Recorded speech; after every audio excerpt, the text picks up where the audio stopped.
You can see the world the way it really is. Always.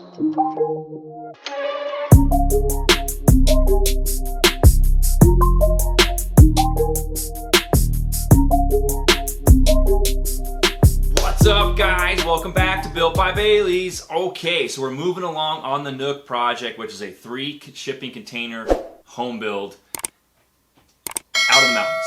And we're fabricating most of the containers here on site at the shop.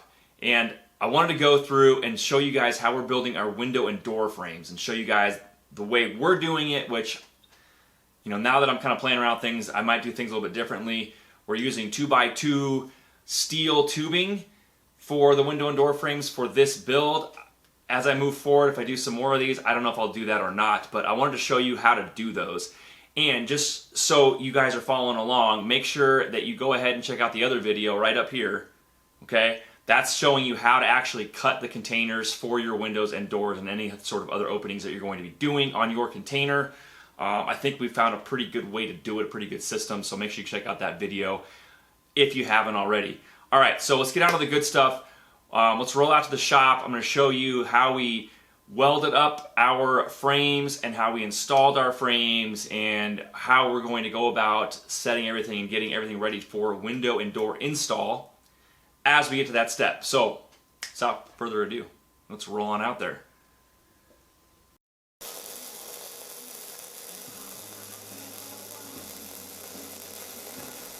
Okay, so first step in the process, obviously you want to make sure your rough opening cuts are correct, and then you want to get your 2x2 steel tubing and cut it to length per each window or door opening. We went ahead and mitered our corners. I recommend that being the best way to do it. It's fitting the tightest, especially with steel tubing. So get that put together. If you're not comfortable with welding, you can send that out to somebody else to do. This type of welding actually is not all that difficult. You want to tack all your corners together, grind down your edges. Jeremy is a master welder, so I'm letting him go ahead and do all the metal work and learning along the way. Once you have that done, then you want to go ahead and go back out to your container and you want to grind down every spot where you're going to hit a tack weld. So we're not going to stitch this entire piece of tubing into each opening. We're actually tack welding everything and then coming back with sealant and sealing all of our adhesion points, making sure that we're nice and tight, and then go ahead and spray foam like you would a conventional window or door. So here I'm going to go ahead and grind all the paint down. Make sure you wear proper attire, face protection, ear protection, and of course respiratory protection.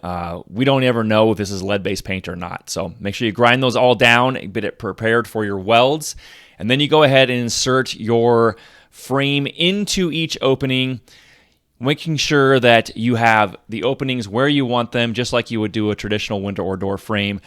Make sure you are level and plumb. Again, going back to the other video, making sure your container is level and plumb before you start any of this work. Then you want to go ahead and hit up your tack welds at each point along the way. I wanted to make sure when our install process was kind of streamlined. So we basically picked points that we wanted to tack weld into. We would weld one side, just like you would tack a door in, and then you would go ahead and check level and plumb as you see us doing here again. We worked from the bottom to the top on the doors to make sure that our openings were on point and perfect, and then we went ahead and worked our way up on the tack welds until each frame was in place. I then went ahead and eyeballed them all the way down to make sure the reveals of each frame for this particular container were dialed in all the way down. Here, Jeremy is going ahead and using those same magnets we use for our track saw to cut these openings, and that helps hold these frames in place. Again, these magnets are great for lots of different uses when it comes to doing some of this fabrication. So we want to make sure that if you can get some of those, I would recommend them. Again, links are in the description below. All right, as we work our way up, we continue to check for our level, and once we had all the doors framed up, then we went ahead and hit the windows in the same sort of fashion. 2 sets of hands are better than 1. These things are not light. Even the smaller window openings can get pretty heavy, 150, 200 pounds worth of steel you're putting into each opening. Set your windows, pick your profile. On these installs, we actually went ahead and went flush with the inside corrugation based on how we're going to finish each window on the inside.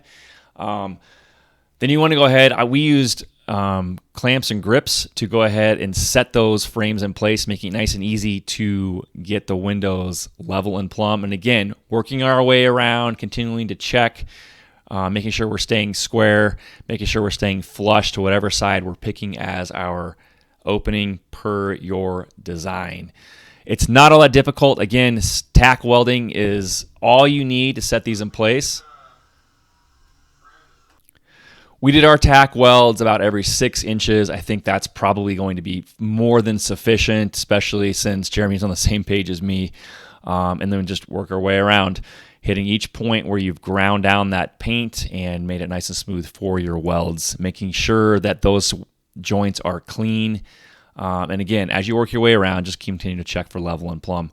Again, using some of the vice grips to pull your corrugation flush one end to the other. There is some movement that's going to happen once you cut out these openings, and that corrugated wall is going to want to move just a little bit one way or the other. So using vice grips is a lot more handy to have when you're kind of working your way around, keeping everything squared up and flush as right where you want it. So that's it, guys. It's not all that difficult once you get a process going. If you got any questions, leave them in the comments below. Make sure you guys like the video on the way out. If you did like the video, don't forget to subscribe if you haven't. Ding that bell for notifications so you can follow along with the Nook build as we progress on our first shipping container home build and all of the excitement that I know is coming along the way as well. Appreciate you guys following along. Check out the other videos on the page if you haven't. There's plenty of stuff, information on real estate, home building, construction, and investing and entrepreneurship. All the good stuff here on the channel.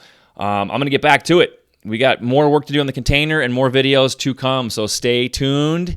And until next time, guys, keep building. We didn't grind this one. We have one job, Shane. One job. seeing things.